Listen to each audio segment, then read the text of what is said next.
Bonjour et bienvenue sur Allo Finance pour faire un point sur CEREP qui est en train de flamber actuellement en bourse de Paris. Dans les biotech, une chose est sûre, c'est que dès qu'une société du secteur publie un contrat ou remporte un contrat, la valeur s'envole. Et c'est le cas pour CEREP qui flambe de plus de 23% à 1,27 € dans des volumes très étoffés, puisque plus de 1,2 million de titres ont changé de main ce matin, contre environ en moyenne 20 000 titres échangés habituellement. Le spécialiste des services permettant de réduire les coûts de recherche pour de nouveaux médicaments, CEREP, annonce avoir été sélectionné par le Structural Genomics Consortium, une ONG internationale pour la réalisation de criblage et de profilage sur les cibles épigénétiques, l'un des domaines les plus actifs de la recherche biologique.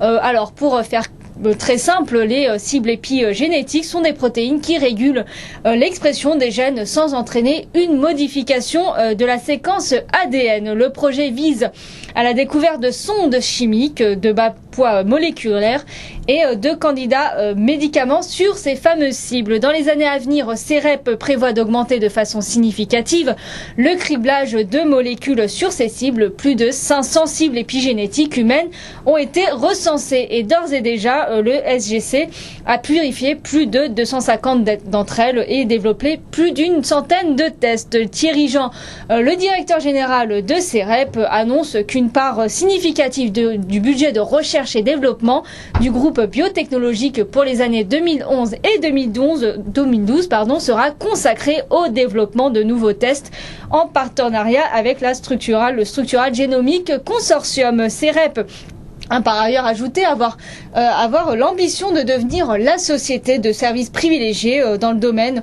invoquant de possibles applications dans les domaines du cancer, de l'inflammation, des maladies neuropsychiatriques et métaboliques.